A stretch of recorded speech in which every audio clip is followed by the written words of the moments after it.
కీర్తన ప్రతిదినం చదువుకునే ప్రకారమే వాక్యం చదువుకుందాం. మహోన్నతిని చాటున నివసించువాడే సర్వశక్తిని నీడను విశ్రమించువాడు.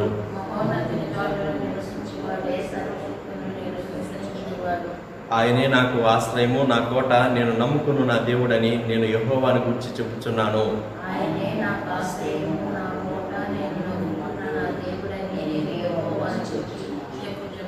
వేటగాని ఊరిలో నుండి ఆయన నిన్ను విడిపించును, నాశనకరమైన తెగులు రాకుండా నిన్ను రక్షించును.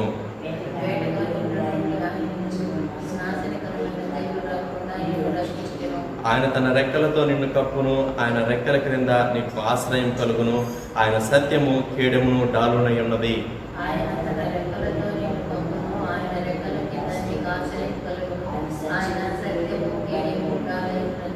రాత్రి వేళ కలుగు భయమునకైనను, పగటి వేళ ఎగురు బాణమునకైనను, చీకటిలో సంచరించు తెగులునకైనను, మధ్యాహ్నమందు పాడు చేయి రోగమునకైనను నీవు భయపడకుందువు.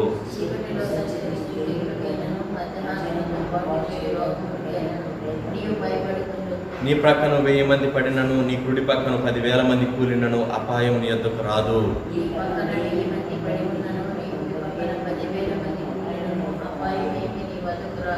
నీవు కనులారా చూచుచుండగా భక్తిహీనులకు ప్రతిఫలం కలుగును. యెహోవా నీవే నా ఆశ్రయము అని నీవు మహోన్నతుడైన దేవుని నీకు నివాస స్థలముగా చేసుకుని ఉన్నావు.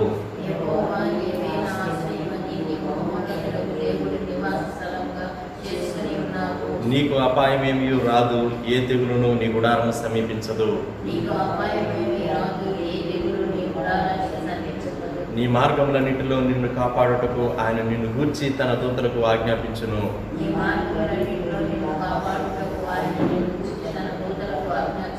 నీ పాదములకు రాయి తగలకుండా వారు నిన్ను తమ చేతుల మీద ఎత్తి పట్టుకుందురు. నీవు సింహములను, నాగుపాములను త్రొక్కెదవు, కొదమ సింహములను, భుజంగములను అనగదొక్కెదవు.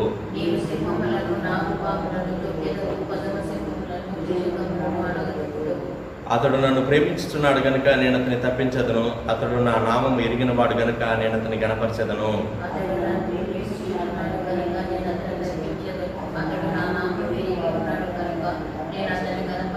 అతడు నాకు మొర్ర పెట్టగా నేను అతనికి ఉత్తరమిచ్చెదను. శ్రమలో నేను అతనికి తోడై ఉండెదను. అతని విడిపించి అతని గొప్ప చేసేదను.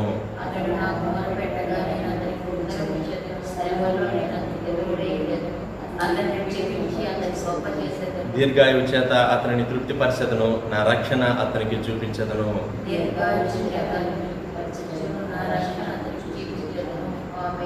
ఆమేన్. ప్రార్థన చేసుకుందాం. తలలో ఉంచుతాం. పరిశుద్ధుడవు, ప్రేమమయుడు, కృపాభరితుడు అయిన మా ప్రభువా, ప్రాతకాల ధ్యానం మా కొరకు దీవించండి. షారుల సంఘం కొరకు, అలాగే దూరం నుండి సమీపం నుండి వ్యూ చేసే బిడ్డలందరి కొరకు ఆశీర్వదిస్తున్నాం. మీ సన్నిధి తోడుగా ఉంచి బలపరుచుతాం. యేసుక్రీస్తు ప్రభు నామములో ప్రార్థిస్తూ ఉన్నాం తండ్రి. ఆమేన్. దైవతనయ క్రీస్తు రాజుగా అయ్యా పాపులకై ప్రాణమించుతున్నా. దైవతనయ క్రీస్తునాథుండా అయ్యా పాపులకై ప్రాణమిచ్చితివా. దేవుడే నిన్ను పంపినాడా, పాపులకై వచ్చినావా, పాపులను కరుణించినావా, పాపులకై వచ్చినావా, పాపులను కరుణించినావా, ప్రాణదానము చేసినావా. దేవా పరలోకము తెరచినావా, ప్రాణదానము చేసినావా. దేవా పరలోకము తెరచినావా. దైవతనయ క్రీస్తునాథుండా అయ్యా పాపులకై ప్రాణమిచ్చితివా, దేవుడే నిన్ను పంపినాడా.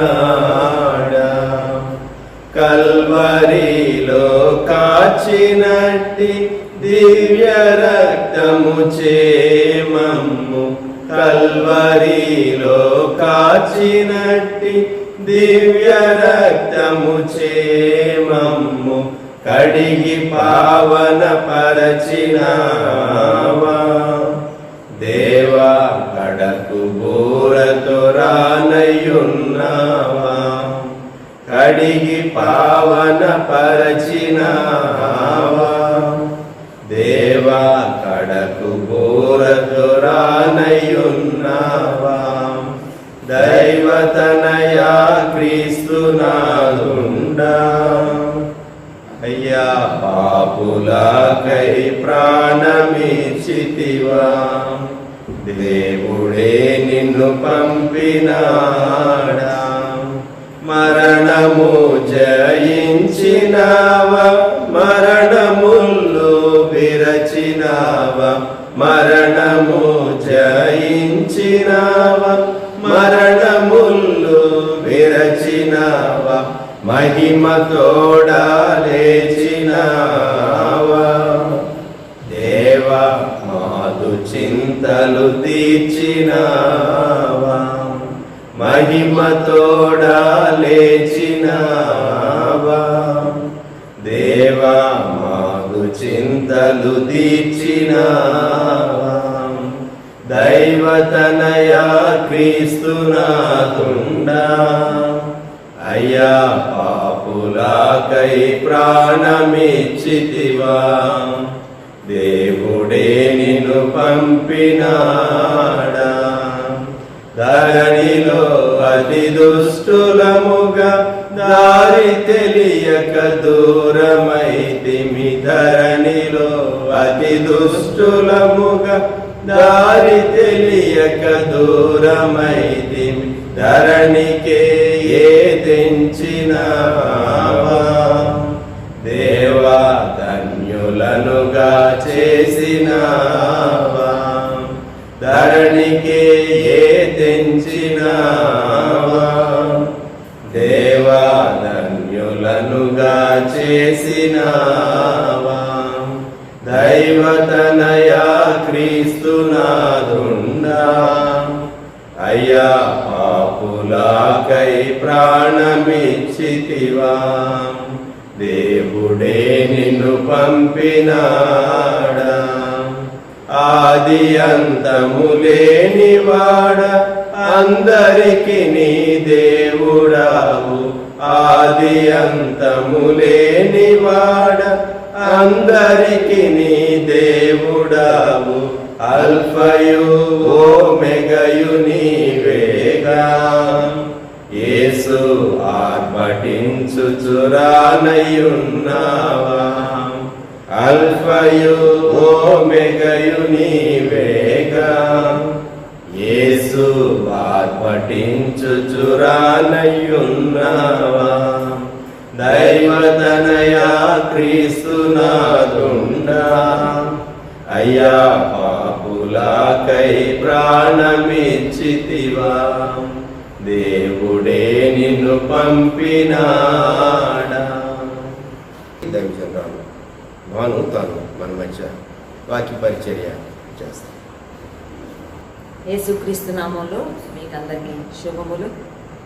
వాక్యాన్ని ధ్యానం చేసుకున్నాం. దానికి మొదటిగా మత్తయి సువార్త 20వ అధ్యాయం 28వ వచనం. అలాగే మనుష్య కుమారుడు పరిచారము చేయించుకొనుటకు రాలేదు కానీ పరిచారము చేయుటకును అనేకులకు ప్రతిగా విమోచన క్రయధనముగా తన ప్రాణమునిచ్చుటకును వచ్చినని చెప్పాను. తిరిగి మార్కు సువార్త 10వ అధ్యాయం 45వ వచనం. మార్కు సువార్త 10వ అధ్యాయం 45వ వచనం. మనిషి కుమారుడు పరిచారము చేయించుకొనుటకు రాలేదు కానీ పరిచారము చేయుటకును అనేకులకు ప్రతిగా విమోచన క్రయధనముగా తన ప్రాణము ఇచ్చుటకును వచ్చిన. నేను ప్రార్థన చేసుకుందాం. పరిశుద్ధుడా, ప్రేమగల మా ప్రభు, మీకు స్తోత్రాలు నాయనా.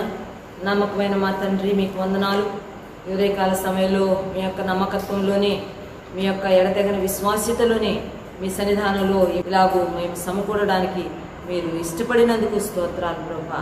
మాతో మాట్లాడుతూ మా ప్రభా మమ్మల్ని ఎంతగానో మరి ప్రోత్సహిస్తూ, దిద్దుతూ, క్రమపరుస్తూ ప్రార్థనల్లో మమ్మల్ని ముందుకు నడిపించారు. వాక్య జ్ఞానంలో మాకు తోడుగా ఉండి శ్రేష్టమైన మీ వాక్య సత్యాలను మాకు బోధించి నీ కృపలో మమ్మను ఈ ప్రాతకాల సమయంలో మీ వాక్యము ద్వారా బలపరచుమని యేసు నామములోనే ప్రార్థిస్తున్నాము తండ్రి, ఆమేన్. యేసు ప్రభు శరీరధారిగా ఉన్న దినాలలో 30 సంవత్సరములు ఈడు కలవాడైన తర్వాత ఆయన తన పరిచర్యను ప్రారంభించి ఆ తర్వాత తాను చేసిన 3.5 సంవత్సరాల పరిచర్యలో వాక్యము ప్రకటించడం, ప్రజలకు ఎన్నో మేళ్లు చేయడం, అద్భుతాలు చేయడం, వారి అవసరాలు తీర్చడం, అంత మాత్రమే కొరకు కాకుండా వారి కొరకు ప్రార్థన కూడా చేస్తూ వచ్చారు. ప్రభు తన జీవిత దినాలను ప్రార్థన కొరకు, ప్రకటించడం కొరకు, ప్రజలలో మమేకమై వారికి తన ప్రేమను చూపించడానికి తాను తన సమయాన్ని ఎంతో చక్కగా తాను మరి సద్వినియోగం చేసుకున్నట్లుగా, చక్కగా ప్లాన్ చేసుకుని తండ్రి చిత్తాన్ని భూమి మీద నెరవేర్చినట్లుగా మనం చూస్తాము. అదే సమయంలో ప్రభు తాను ఈ లోకానికి పంపబడిన ఉద్దేశాన్ని కూడా చాలా తేటగా వారికి బయలుపరిచారు. ముఖ్యంగా తన శిష్యులతో the purpose behind his life. యేసు ప్రభు భూమి మీద శరీరధారిగా ఉద్భవించడంలో, ఆయన జీవించిన జీవిత దినాల వెనుక ఉన్న తండ్రి ఉద్దేశాన్ని తాను చక్కగా స్పష్టంగా బయలుపరిచినట్టుగా చూస్తాం. మనం దాన్ని మత్తయి సువార్త 20లో, మార్కు 10లో కూడా మనం చదువుకున్నాం. అందులో ప్రభు చెప్తున్న మాట ఏంటంటే తేటగా, మనుష్య కుమారుడు పరిచారము చేయించుకోవడానికి రాలేదు, సేవలు చేయించుకోవడానికి రాలేదు, సేవ చేయించుకోవడానికి రాలేదు, కానీ పరిచర్య చేయడానికి. ఆ పరిచర్య ఎంతవరకు అంటే మరి అనేకులకు ప్రతిగా, అనేకులకు బదులుగా, అందరికీ బదులుగా విమోచన క్రయధనముగా తన ప్రాణము ఇచ్చుటకును వచ్చినని యేసుప్రభు వారితో చాలా స్పష్టంగా చెప్పారు. పరిచారం చేయడానికి వచ్చాను, పరిచారం చేయించుకోవడానికి రాలేదు, అందరి కొరకు ప్రాణ విమోచన ఆ క్రయధనముగా తనను తానే ఇచ్చి వేసుకోవడానికి తాను వచ్చానని తెలియపరిచాను. ఆ మాటను తాను చెప్పిన ఆ మాటను నెరవేర్చే కాలము, సమయము ఆసన్నమైనప్పుడు దానిని ప్రభు క్రియారూపకంగా రుజువు చేస్తూ వచ్చారు, నిరూపిస్తూ వచ్చారు. దేవుని కుమారుడిని యేసుక్రీస్తుని గురించి మనం ఆలోచిస్తున్నప్పుడు ఆయన మాట్లాడిన మాటలు, ఆయన ఏమేమి వ్యక్తీకరిస్తూ వచ్చారో వాటన్నిటినీ చాలా స్పష్టంగా క్రియల రూపంలో వారి ముందు, తన శిష్యుల ముందు, తనను చుట్టూరా ఉండి గమనిస్తున్న ప్రజల ముందు వాటిని ప్రాక్టికల్గా చేసి చూపించి నిరూపించుకున్నట్టుగా మనం చూస్తాం. యేసు ప్రభు కూడా తన యొక్క శిలువ మరణం కొరకు ఆసన్న పడుతున్న గడియలు అతి సమీపంగా వచ్చేసిన దినం. ప్రభు తన శిష్యులతో చాలా ప్రశస్తమైన విధానంలో తన సమయాన్ని గడిపినట్లుగా మనం చూస్తాం. మత్తయి సువార్త 5, 6, 7 అధ్యాయాలలో యేసు ప్రభు 12 మందిని తన శిష్యులుగా చేసుకున్న తర్వాత అక్కడ ఒక మాట ఉంటుంది. యేసు ఒక కొండ ఎక్కితే ఆయన శిష్యులు ఆయన యొద్దకు వచ్చిరంట. అప్పుడు ఆయన వారితో ఈలాగు బోధింపసాగెను అని మత్తయి సువార్త 5, 1, 2 వచనాల్లో ఉంటుంది. ఆయన తన సేవా ప్రారంభంలో తన శిష్యులను తన చుట్టూరా కూర్చోబెట్టుకొని ఒక కొండ మీద వారికి చాలా విషయాలు బోధిస్తూ వచ్చారు. శిష్యుల కొరకైన ఆ స్పెసిఫిక్ టీచింగ్ మత్తయి సువార్త 5, 6, 7 అధ్యాయాల్లో మనం చూస్తాం. అయితే ఈరోజు మనం యేసు ప్రభు యొక్క సేవా ముగింపులో, తన పరిచర్య దినాలు సంపూర్తి చేసుకుంటున్న దినాల్లో, తను శిలువ మరణం కొరకు ఆయత్తపడుతున్న దినాల్లో తిరిగి తాను తన శిష్యులను దగ్గరికి తీసుకొని వారితో మరలా ఆయన బోధించినట్లుగా మనం చూస్తాం. అనేకమైన శ్రేష్టమైన విషయాలు ఆయన తన శిష్యులకు బోధించినట్టుగా, వివరించినట్టుగా మనం యోహాను సువార్తలో గ్రహించవచ్చు.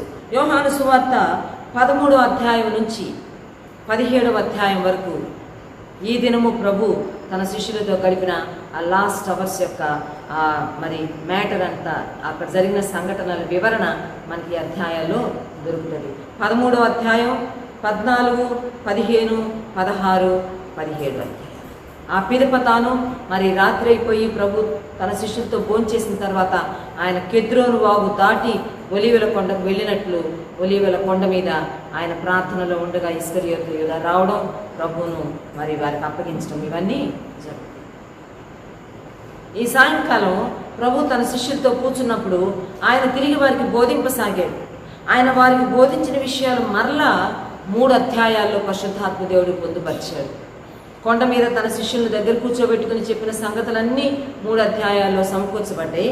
తిరిగి ఆయన ఆఖరుగా మరి సిలువకు వెళ్ళక మునుపు తన శిష్యులతో మాట్లాడిన తుది పలుకులు కూడా యోహాను సువార్త 14వ అధ్యాయం, 15వ అధ్యాయం, 16వ అధ్యాయంలో మనం చూస్తాం. ఈ కొండ మీద ప్రసంగంలోనే యేసు ప్రభు వారికి ప్రార్థన యొక్క నమూనా వారికి తెలియజేశారు. ఎలా ప్రార్థన చేసుకోవాలి, ఏ విధంగా ప్రార్థన ప్రారంభించాలి, ఏ విధంగా ప్రార్థన ముగించాలో వారికి ఒక మోడల్ ప్రేయర్ నేర్పించినట్టుగా, చూపించినట్టుగా మనం చూస్తాము. తిరిగి ఆఖరిగా కూడా 17వ అధ్యాయంలో యేసు ప్రభు తన శిష్యులందరూ తన దగ్గర ఉన్నప్పుడు వారందరినీ తన దగ్గర పెట్టుకుని, తన చుట్టూరా పెట్టుకొని వారితో తాను, వారి ముందు తాను ప్రార్థన చేసి ఒక పరిపూర్ణమైన ప్రార్థన మాదిరిని వారికి చూపించి వెళ్ళినట్లుగా మనం చూస్తాం. కనుక యేసు ప్రభు 17వ అధ్యాయంలో ఆఖరిగా తన శిష్యులందరినీ దగ్గర పెట్టుకొని ప్రార్థన చేస్తున్నారు. 14, 15, 16 అధ్యాయాల్లో తన యొక్క ఆఖరి సందేశం, ఆఖరి ప్రసంగం ప్రభు తన శిష్యులతో పంచుకున్నట్టుగా చూస్తాం.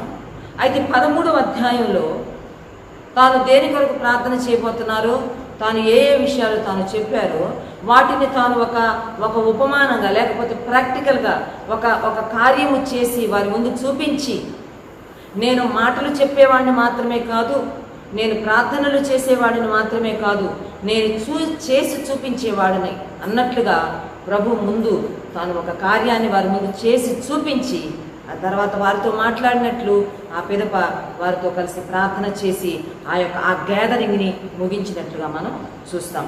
ఈ ప్రాతకాల సమయంలో ఈ 5 అధ్యాయాలలో, లేక దీన్ని మనం 3 భాగాలు చేసుకుంటే, మొదటి భాగంలో ప్రభు వారి ముందు చేసిన ఆఖరు కార్యము, తర్వాత 3 అధ్యాయాలలో ఆయన చేసిన సుదీర్ఘమైన ప్రసంగం, ఆఖరుగా 17వ అధ్యాయంలో వారు వినేటట్లుగా ఆయన చేసిన ప్రార్థన మనం క్లుప్తంగా జ్ఞాపకం చేసుకుంటూ వెళ్దాం. ఈ 13వ అధ్యాయంలో తాను చెప్పిన మాట తాను రుజువు చేస్తూ నిరూపిస్తూ ఉన్నారు. ఏమని చెప్తున్నాడంటే, పరిచారము చేయించుకోవడానికి నేను రాలేదు, పరిచారము చేయడానికే నేను వచ్చాను. యేసు ప్రభు వాక్య పరిచర్య చేశారు, యేసు ప్రభు ప్రార్థనా పరిచర్య చేశారు.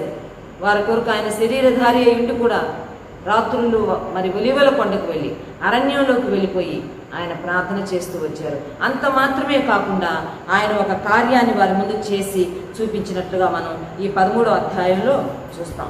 ప్రభువు చేత, ప్రభువు ద్వారా స్పష్టంగా మనం చక్కగా గుర్తుపెట్టుకొని మరి దాని గురించి మాట్లాడుకోవడానికి తగిన ఒక కార్యాన్ని ప్రభు తన శిష్యుల ముందు చేసి చూపించారు. అది 13వ అధ్యాయంలో యోహాను చాలా డీటెయిల్గా, వివరంగా దాన్ని రికార్డ్ చేస్తూ వచ్చాడు. ఆ రాత్రి వారందరూ ప్రభు దగ్గరికి రావడం, చక్కని సామగ్రి కలిగిన మేడగదిలో వారందరూ గ్యాదర్ అవడం, ఆ భోజన పంక్తిలో వారు కూర్చున్నప్పుడు 13వ అధ్యాయం 4వ వచనంలో తన పై వస్త్రము అవతల పెట్టివేసి ఒక తువాలు తీసుకుని నడుమునకు కట్టుకొనెను. అంతట పల్లెంలో నీళ్లు పోసి శిష్యుల పాదములు కడుగుటకును తాను కట్టుకొని ఉన్న తువాలుతో తుడుచుటకును మొదలుపెట్టెను. ఇది ప్రభువు చేసిన క్రియాపూర్వకంగా వారి ముందు తాను చేసిన పరిచర్య, తన స్వహస్తాలతో చేసిన పరిచర్య, తన శరీరంతో తాను వారి ముందు చేసి చూపించిన ఒక పని. భోజన పంక్తిలో కూర్చున్న తాను లేచి తన పై వస్త్రాన్ని, అప్పర్ గార్మెంట్ని తీసి పక్కన పెట్టి ఒక తువాలు తీసుకొని నడుము కట్టుకొని పల్లెంలో నీళ్లు తీసుకొని ఒక్కొక్క శిష్యుని దగ్గరికి వెళ్తూ వచ్చారు. వారి పాదాలు ఆ పల్లెంలో పెట్టి నీళ్లు పోసి ఆ పాదాలు కడిగి తన నడుము కట్టుకున్న తువాలతో ఆ పాదాలను తుడిచి ప్రభు ముందుకు వెళ్తూ ఉన్నాడు. ఒక్కొక్కరికి ప్రభు ఆ కార్యం చేస్తుంటే పేతురు దగ్గరికి వచ్చేటడికి పేతురు అడ్డగించినట్టుగా మనం చూస్తాం. పేతురు అంటాడు, ప్రభు నీవు నా పాదములు కడుగుదువా? నీవు కడుగుతావా నా పాదములు? నీవు ఎన్నడూ నా పాదములు కడుగరాదని ఆయనతో చెప్పాడు. భౌతికంగా ఆలోచన చేస్తున్నాడు పేతురు. దేవుని కుమారుడయుండి, పరిశుద్ధుడయుండి, సజీవుడైన దేవుని కుమారుడైన క్రీస్తుని ఎరిగిన పేతురు అంటున్నాడు, ప్రభు నీవు నా పాదాలు కడుగుతావా? నీవెక్కడా నేనెక్కడా, నీవెంత నేనెంత, నీ మహిమ నేను కళ్ళారా చూచాను, నీవు నా పాదాలు కడుగుతావా? నీవు కడగడానికి వీలే లేదని ఫిజికల్గా భౌతికంగా ఆలోచిస్తూ భౌతికంగా మాట్లాడాడు. అయితే ప్రభు అక్కడ ఒక చక్కని సత్యాన్ని పేతురుకు అక్కడ ఉన్న వారందరికీ తాను అందించారు. పేతురుతో 8వ వచనంలో ప్రభు అంటున్నాడు, నీవెన్నడూ నా పాదములు కడుగరాదని పేతురు ఆయనతో అని. అందుకు యేసు, నేను నిన్ను కడుగని ఎడల నాతో నీకు పాలు లేదనెను. I need to wash you. నేను నిన్ను కడగాలి పేతురు, నేనే నిన్ను కడగాలి పేతురు. నిన్ను కడిగే వాళ్ళు ఇంకెవరు లేరు. ఇంకెవరు కడిగినా కానీ నీవు పవిత్రుడు కాలేవు, పరిశుద్ధుడు కాలేవు. నేను నిన్ను కడుగని ఎడల అసలు నీకు ఇక నాలో పాలు లేదు. You cannot be one with me. నువ్వు నాతో పాటు ఒకడివి కాదు. నీకు నాతో ఒక ఐక్యత అనేది రాదు. నేను నిన్ను కడిగితేనే కానీ నీలో నాతో నీకు పాలు ఉన్నది అని ప్రభు చాలా స్పష్టంగా చెప్పాడు. ఆ తర్వాత పేతురు చాలా ఎగ్జైట్ అయిపోయాడు. పేతురు ఒక ఫీలింగ్స్ అన్నీ చాలా అప్ అండ్ డౌన్స్గా ఉంటాయి, భావోద్రేకాలు. వెంటనే అంటున్నాడు, ప్రభా అయితే నా పాదాలు మాత్రమే కాదు ప్రభా, నాకు నీలో పాలు కావాలి, నాకు నీతో ఉండాలని ఉంది. కాబట్టి నా పాదాలే కాదు, నా చేతులు, నా తల కూడా కడుగుమని పేతురు చెప్తాడు. అప్పుడు ప్రభు అంటాడు, స్నానం చేసిన వాడు పాదములు తప్ప మరేమీ కడుక్కు అక్కర్లేదు, అతడు కేవలము పవిత్రుడు. మీరు పవిత్రులు కానీ మీలో అందరూ పవిత్రులు కాదని ఇస్కరియోతు యోధానికి వచ్చి ఒక హింట్ వదిలినట్టుగా కూడా మనం చూస్తాం. ఈ 13వ అధ్యాయంలో యేసు ప్రభు చేత కడగబడడం యొక్క ఆవశ్యకతను ఒక ప్రాక్టికల్గా ఒక పని ద్వారా జరిగించి ఆయన వారికి బోధిస్తూ ఉన్నారు. దేవుని బిడ్డలమైన మనం కూడా మన దైనందిన జీవితంలో ప్రభువు చేత నిత్యము కడుగబడుతూ రావాలి. ప్రభు ఇక్కడ నీళ్లతో వారి పాదాలు కడిగి, నేను నిన్ను కడుగని ఎడల నీకు నాలో పాలు లేదని చెప్పారు. కానీ ఆ తర్వాత ఆయన సిలువలో ఆయన కాచిన ఆ ప్రశస్తమైన రక్తం నిన్ను నన్ను కడగడానికి, నీ మనస్సాక్షిని, నీ అంతరంగాన్ని, నీ జీవితాన్ని, ఎలాగో నా జీవితాన్ని, నా అంతరంగాన్ని, నా మనస్సాక్షిని, నా క్రియలను, నాకు మాటల ద్వారా క్రియల ద్వారా ఊహల ద్వారా అంటిన ప్రతి పాపాన్ని కడగడం కోసమే యేసు ప్రభు సిలువలో అందుకే ప్రకటన గ్రంథం 7వ అధ్యాయం 14వ వచనంలో అక్కడ ఒక దృశ్యం కనబడుతూ ఉంటుంది. తెల్లని వస్త్రాలు కట్టుకున్న వారు కొంతమంది కనబడుతుంటే శిష్యుడు అడుగుతాడు, ఎవరు వీరు? తమ వస్త్రాలు ఇంత తెల్లగా ఉన్నాయి ఎవరు అని అంటే అప్పుడు చెప్తారు, వీరు తమ వస్త్రములను గొర్రెపిల్ల రక్తములో ఉతుకుకొని తెలుపు చేసుకున్నవారు. పేతురు, ఇప్పుడు నీకు అర్థం అవడం కోసం నేను నీళ్లతో కడుగుతున్నాను, కానీ దేవుని గొర్రెపిల్లగా ఇదిగో కొన్ని గంటల్లో నేను అప్పగించబడబోతున్నాను, గొర్రెపిల్లగా వధించబడబోతున్నాను, నా ఆఖరి రక్త పొట్టుతో సహా నేను సిలువలో కార్చబోతున్నాను. దేవుని గొర్రెపిల్ల అయిన నా రక్తములో తమ వస్త్రములను ఉతుక్కొని తెలుపు చేసుకున్న వారికే నా రాజ్యంలో ప్రవేశం. ఆఖరిగా ప్రభు ఈ సందేశాన్ని, ఈ చాలా అమూల్యమైన అత్యవసరమైన తాను ఈ లోకానికి పంపబడిన ఉద్దేశాన్ని ప్రాక్టికల్గా వారికి చూపించి బోధించినట్టుగా మనం చూస్తాం. Yes, we need to be washed by his precious blood. ఆయన ప్రశస్తమైన రక్తముతో మనం కడుగబడుతూ రావాలి. గొర్రెపిల్ల రక్తము ద్వారా మాత్రమే మనం పరిశుద్ధులంగా చేయబడతాం. యేసు రక్తము ప్రతి పాపము నుండి మనలను పవిత్రులుగా చేయును. విశ్వాస జీవితంలో జయ జీవితం కలిగి ఉండాలంటే కూడా తిరిగి గొర్రెపిల్ల రక్తాన్ని మనం ఆశ్రయించాలి. ప్రకటన గ్రంథం 12వ అధ్యాయంలో ఉంటుంది, వారు గొర్రెపిల్ల రక్తమును బట్టి తాను ఇచ్చిన సాక్ష్యమును బట్టి మాత్రమే వానిని జయించి ఉన్నారు. కనుక ప్రతినిత్యము మన దైనందిన జీవితంలో మనకంటే ప్రతి కలంకాన్ని, పాపాన్ని నిత్యము ప్రభు రక్తంలో కడుక్కుంటూ వెళ్ళవలసిన వారంగా ఉన్నాం. ఈ సంఘటన ద్వారా ప్రభు చేత కడగబడడం యొక్క ఆవశ్యకతను గురించి వివరించడం మాత్రమే కాకుండా పరిచర్య మనసు ఉండాలి. దేవుని బిడ్డలకు అధికారము ప్రాముఖ్యత కోరుకోవటం కాదు, కానీ పరిచర్య చేయాలి అనే ఒక విషయాన్ని కూడా వారికి ప్రభు తెలియచేయాలనుకున్నారు. ప్రభు ఆ కార్యాన్ని చేసేసినాక వచ్చి కూర్చున్నారు.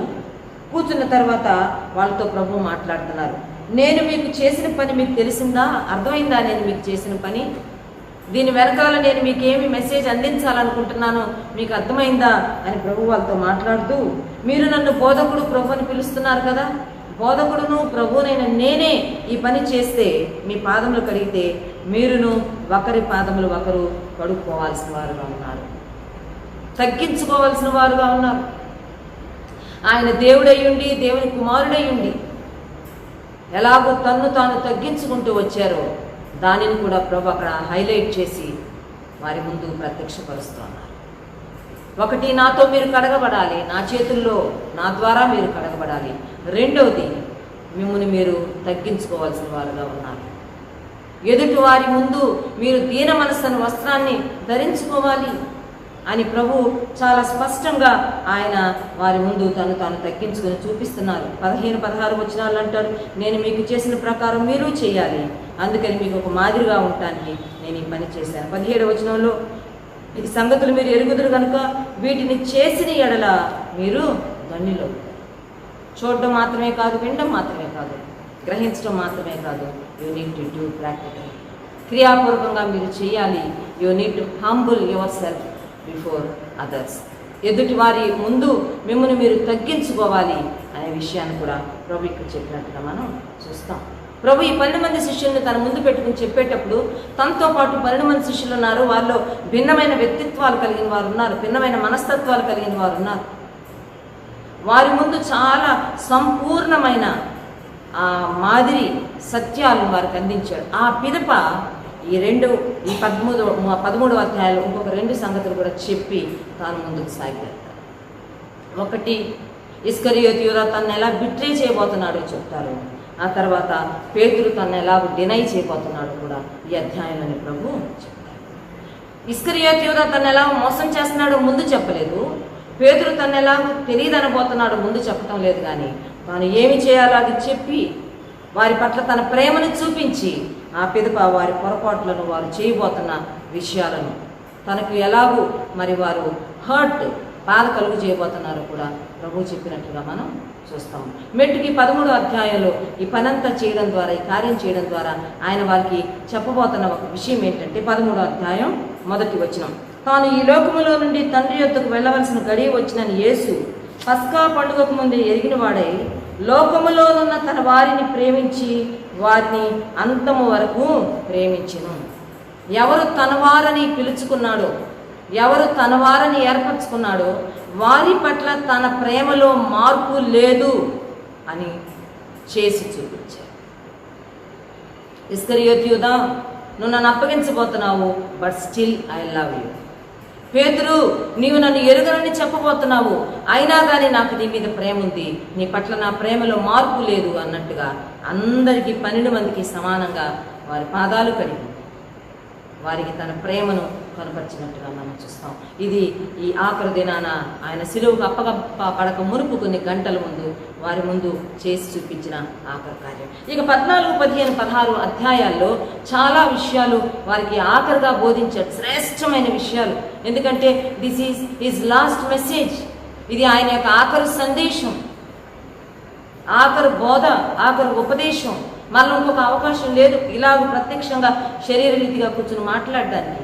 అందుకనే తాను 14వ అధ్యాయంలో కొన్ని సంగతులు, 15లో కొన్ని, 16లో కొన్ని ప్రభు మాట్లాడిన విషయాలని పొందుపరచబడినట్లుగా మనం చూస్తాం. 14వ అధ్యాయంలో 2 విషయాలు చూపించారు. ఏంటంటే ఆయన వారిని ఆదరిస్తూ వారికి ధైర్యం చెప్తూ మాట్లాడుతున్నాడు. మీ హృదయములను కలవరపడనీయకుడి, దేవుని యందు విశ్వాసం. Jesus was comforting them. నేను వెళ్ళిపోతున్నాను, మీరు డిప్రెషన్లోకి వెళ్ళిపోతారు, కృంగుదల్లోకి వెళ్ళిపోతారు, ధైర్యంగా ఉండండి అని వారిని ఆదరిస్తూ ఉన్నారు. ఇది 1వ వచనం నుంచి 14వ వచనం వరకు ఉంటుంది, తిరిగి 15 నుంచి ఆఖరి వరకు తాను ఆదరిస్తున్నారు. తన వారి కొరకు తాను పంపబోతున్న ఆదరణకర్త అయిన సత్య స్వరూపియగు పరిశుద్ధాత్మని కూడా ప్రభు అక్కడ వారికి ఇంట్రడ్యూస్ చేస్తున్నారు.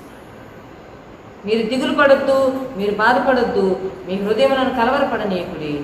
దేవుని యందు విశ్వాసం ఉంచారు, నా యందు విశ్వసించండి. ఇదిగో నేను మీకోసం తండ్రిని వేడుకుంటున్నాను, మీతో ఎల్లప్పుడూ ఉండడానికి 16వ వచనం.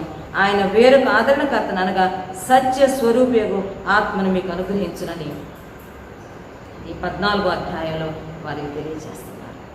మనల్ని ఆదరించే ప్రభు మనకున్నారు. మనల్ని నిత్యము ఆదరించటానికి తన పరిశుద్ధాత్మను మన కోసం ఈ లోకంలోనికి పంపిన ప్రభు మనకు. అవును, సంఘంలో ప్రభు ఉన్నాడు. ఆయన తన ప్రజల మధ్యలో సంచరిస్తూ ఉన్నాడు. 7 దీపస్తంభముల మధ్య సంచరించేవాడు, 7 నక్షత్రములను తన కుడి చేత పట్టుకున్నవాడని ప్రకటన గ్రంథంలో రాయబడింది. ఈరోజు మనతో శరీరధారిగా యేసు ప్రభు లేరు, కానీ ఆయన తన స్థానంలో మనతో ఉండటానికి పంపించిన పరిశుద్ధాత్మ దేవుడు ఉన్నాడు అనే విషయం ఇక్కడ యేసు ప్రభు స్పష్టంగా తెలియపరిచాడు. ఇక 15వ అధ్యాయంలోకి వస్తే 15వ అధ్యాయంలో కూడా మరొక 3 మాటలు తెలియపరిచాడు.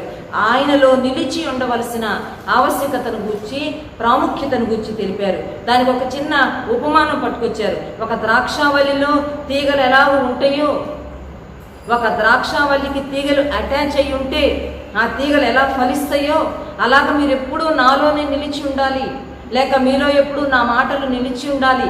నా మాటలు మీలో ఉంటేనే మీరు ఫలిస్తారు, లేకపోతే ఎండిపోతారు, పనికి మాలిన తీగల్లాగా వాటిని తీసి అగ్నిలో పారవేస్తారని చెప్పి తనలో నిలిచి ఉండవలసిన, తనతో నిత్యము ఆ ఒక అనుసంధానంలో కొనసాగవలసిన ఆవశ్యకతను గూర్చి యోహాను సువార్త 15వ అధ్యాయంలో తాను చెప్తూ ఉన్నారు.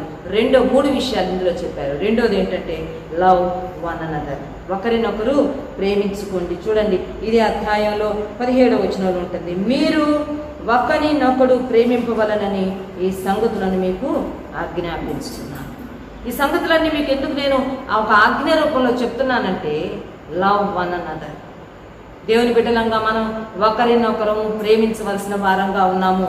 ఈ ప్రేమను గురించి ఇంకా చాలా స్పష్టంగా ప్రభు చెప్తాడు. ప్రభును అసలు మనం ఎట్లా ఒకరినొకరు ప్రేమించుకోవాలంటేనంట 13వ అధ్యాయం 34వ వచనంలో, మీరు ఒకరినొకరు ప్రేమింపవలనని మీకు క్రొత్త ఆజ్ఞ ఇచ్చుచున్నాను, నేను మిమ్మును ప్రేమించినట్లే మీరు ఒకరినొకరు ప్రేమింపవలెను. మీరు ఒకరి ఎడల ఒకరు ప్రేమ కలవారైన ఎడల దీనిని బట్టి మీరు నా శిష్యులని అందరూ.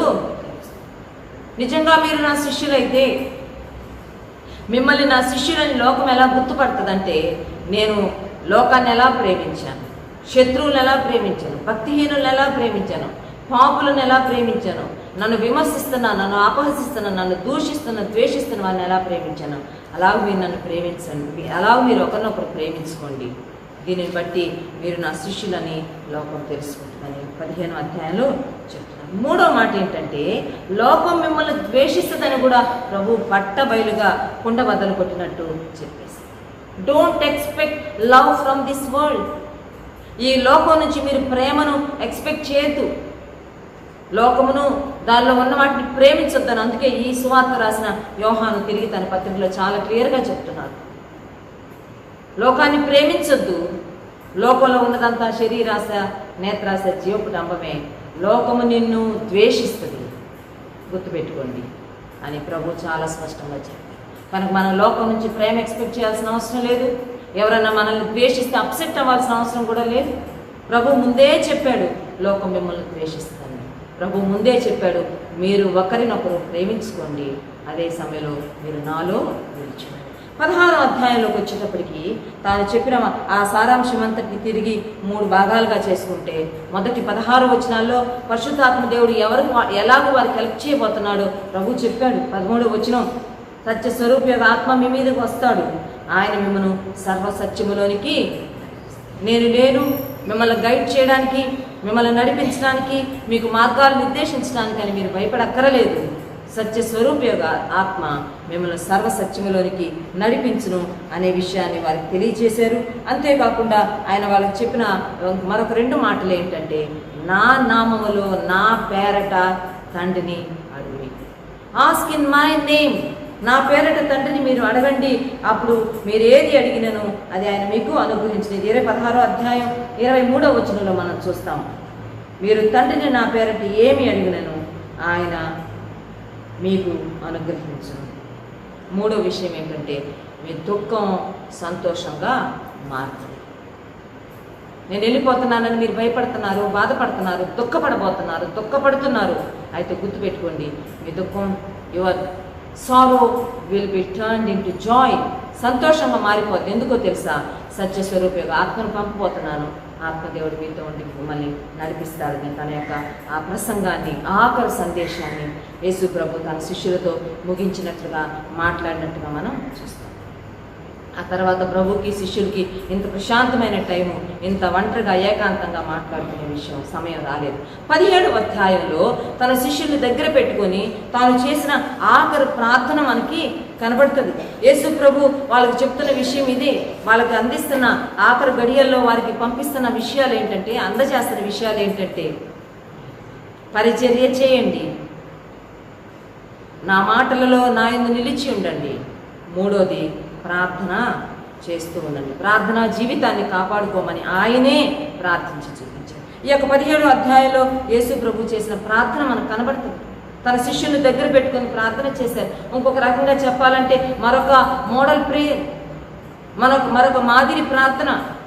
మీరు చేసుకునే ప్రార్థనలో ఈ అంశాలు కవర్ అవ్వాలి అన్నట్లుగా ప్రభు వారికి వినపడేటట్లుగా వారందరినీ దగ్గర పెట్టుకొని ప్రార్థన చేస్తూ వచ్చారు. ఇందులో నేను కొన్ని మాత్రమే జ్ఞాపకం చేస్తాను. ఆయన చేసిన ప్రార్థనలో దేని కొరకు ప్రార్థన చేస్తూ వచ్చారంటే 11వ వచనంలో, పరిశుద్ధుడైన తండ్రి, మనము ఏకమయ్యున్నలాగున వారును ఏకమయ్యుండునట్లు నీవు నాకు అనుగ్రహించిన నీ నామమందు వారిని కాపాడు, ప్రొటెక్ట్ దెమ్, ప్రిజర్వ్ దెమ్ అని ప్రార్థన చేశారు. సంఘం యొక్క శిష్యుల యొక్క కాపుదల కొరకు, వారు వన్నెస్లో కొనసాగేటట్లుగా దేవా వారిని కాపాడమని ప్రార్థన చేస్తారు. ఈనాడు శత్రువు సంఘాలను జల్లించేస్తా ఉంది. ఏకత్వం లేకుండా, ఏక మనసు రాకుండా అపార్థపాత్మ విపరీతంగా తిరుగులాడుతున్న ఈ దినాలలో ఆనాడు ప్రభు చేసిన ప్రార్థన, ఆ ప్రార్థన అంశాన్ని మనం గుర్తు చేసుకోవాలి. ఏకమై ఉండాలని, ప్రభువా మనము ఎలాగ ఏకమై ఉన్నామో వారు కూడా ఏకమై ఉండునట్లుగా వారిని కాపాడుము అని ఆయన చేస్తున్న ప్రార్థనలో ముఖ్యమైన కొన్ని అంశాలు. ఒకటి. రెండోది ఏంటంటే వారిని 15వ వచనంలో దుష్టుని నుండి వారిని కాపాడమని కూడా ప్రార్థన చేశారు. ప్రిజర్వ్ దెమ్ ఫ్రమ్ ఈవిల్, కీడు నుండి వారిని కాపాడు, వారి ఏకముగా ఉండేటట్లు వారిని కాపాడుము, వారి ఐక్యత డిస్టర్బ్ అవ్వకుండా వారిని ప్రొటెక్ట్ చేయి. రెండోది, వారిని ఐక్యతను డిస్టర్బ్ చేసే దుష్టుల నుంచి వారు కాపాడము. మూడోది, వారిని సత్యమందు ప్రతిష్ఠించుము, నీ వాక్యమే సత్యమని 19వ వచనంలో దేవుని వాక్యంలో మనం ప్రతిష్ఠించబడాలి. దేవుని వాక్యం మన హృదయాలలో ప్రతిష్ఠించబడాలి. దేవుని వాక్యంతో మనల్ని మనం నింపుకోవాల్సిన వారంగా ఉన్నాం. 4వ విషయం ఏంటంటే వారి యొక్క 4వ ప్రార్థన విషయం 21వ వచనం, వారి వాక్యం వలన తండ్రి నా యందు నీవును నీ యందు నేనును ఉన్నలాగున వారును మన యందు ఏకమై ఉండవలనని వారి కొరకు ప్రార్థన చేస్తాం. తండ్రితో మనం ఏకంగా ఉండాలని ప్రార్థన చేస్తాం. తండ్రితో ఐక్యత, తండ్రికి మనకు మధ్య ఏ భేదాలు, ఏ పాపము, ఏ అవరోధము రాకుండా తండ్రితో ఏకత్వం కొరకు ప్రార్థన చేస్తాం. కనుక మనం ఒకరితో ఒకరం ఏకంగా ఉండాలి. మనం దుష్టు నుంచి కాపాడబడాలి. మనం వాక్యంలో ప్రతిష్ఠించబడాలి. మనం తండ్రితో ఒక ఐక్యతను కాపాడుకోవాలని ప్రార్థన చేస్తున్నారు. తర్వాత 5వ అంశము 24వ వచనంలో, తండ్రి నీవు నాకు అనుగ్రహించిన నా మహిమను వారు చూడవలనని కోరుచు ఉన్నాను. లేక 24వ వచనంలో పై భాగంలో, తండ్రి నేనెక్కడ ఉందునో అక్కడ నీవు నాకు అనుగ్రహించిన వారు నాతో కూడా ఉండవలనని నేను కోరుచున్నాను. ప్రభు వెళ్ళిపోయిన నిత్యమహిమలోనికి మనం కూడా వెళ్ళాలని ఆయన మన కోసం ప్రార్థన చేసి వెళ్ళాడు ఈ భూమి మీద ఉండగా. ఈరోజు కూడా తండ్రి కుడిపార్శ్వమున ఉండి విజ్ఞాపన చేస్తున్నాడు, మనం ఆయనతో ఉండాలని. ఎప్పటికన్నా మనం ఆయన దగ్గరికి చేరవలసిన వారం ఉన్నాం, ఆయనతో ఉండవలసిన వారం ఉన్నాం. That should be our ultimate goal. ప్రభు ప్రార్థన అదే, ప్రభు వారు నాతో ఉండాలి, వారు నాతో పాటు నీ దగ్గర తండ్రి సన్నిధిలో ఉండాలని ప్రార్థన చేస్తాం. 6వ అంశం చెప్పి నేను ముగిస్తాను. ఇదే అధ్యాయం 26వ వచనంలో, నీవు నా యందు ఉంచిన ప్రేమ వారి యందు కూడా ఉండునట్లుగా వారికి సహాయం చేయమని ప్రార్థన చేస్తాం. ప్రేమ వారిలో ఉండాలి, ప్రేమ నిలిచి ఉండాలి.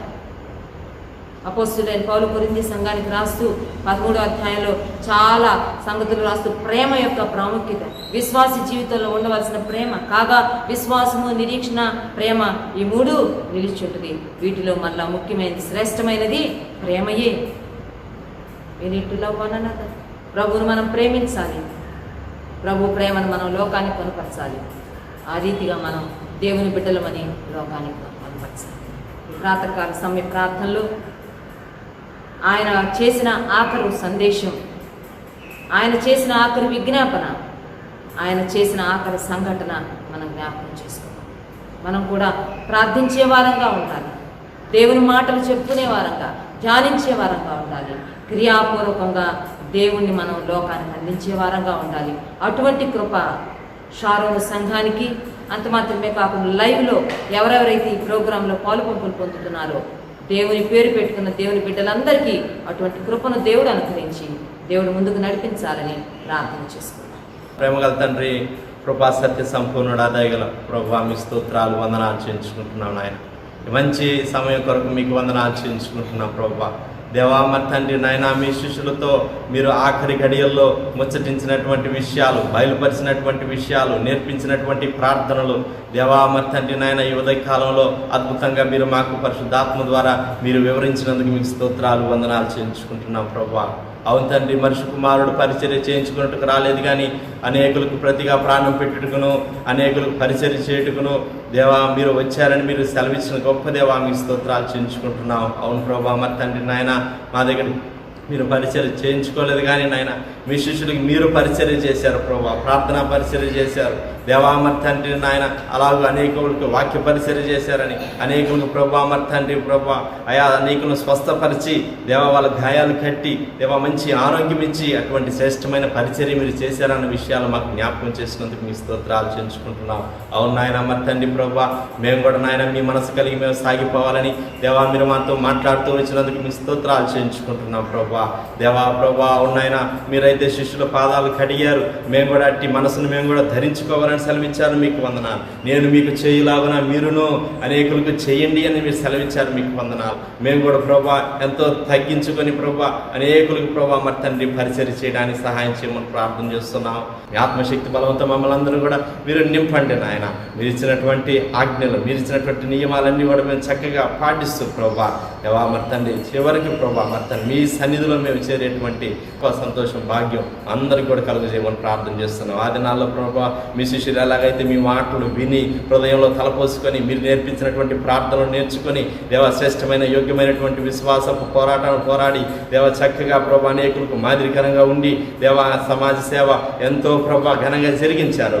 అటువంటి శ్రేష్టమైనటువంటి సేవా పరిచయను ప్రభా ప్రతి విశ్వాసి ప్రార్థనలో ఏకీపించేటువంటి ప్రతి బిడ్డ మేమందరం కూడా ప్రభా జరిగించి మీ నామానికి మహిమ తేవడానికి సహాయం చేయండి దేవా ప్రభా. తద్వారా మేము కూడా ప్రభా మీ చిత్తాన్ని నెరవేర్చినటువంటి వ్యక్తులంగా ఈ భూమి మీద మీ నామాన్ని గణపరచడానికి సహాయం చేయమని ప్రార్థన చేస్తున్నాం దేవా. ఎందుకనుక ప్రభా విన్న వాక్యం అందరి హృదయాల్లో నీరు గట్టి ఫలింపజేయమని ప్రార్థన చేస్తున్నాం.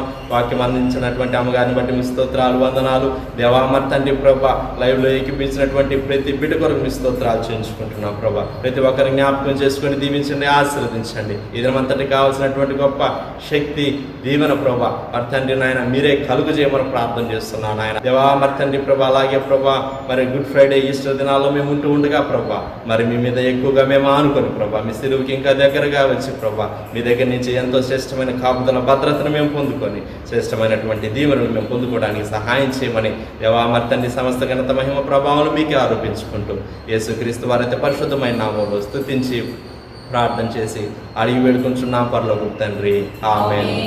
మన ప్రభు అయిన యేసుక్రీస్తు వారి కృప, తండ్రి అయిన దేవుని ప్రేమ, పరిశుద్ధాత్మని అన్యోన్య సహవాసం సదాకాలం సంఘమునకు తోడై ఉండును గాక.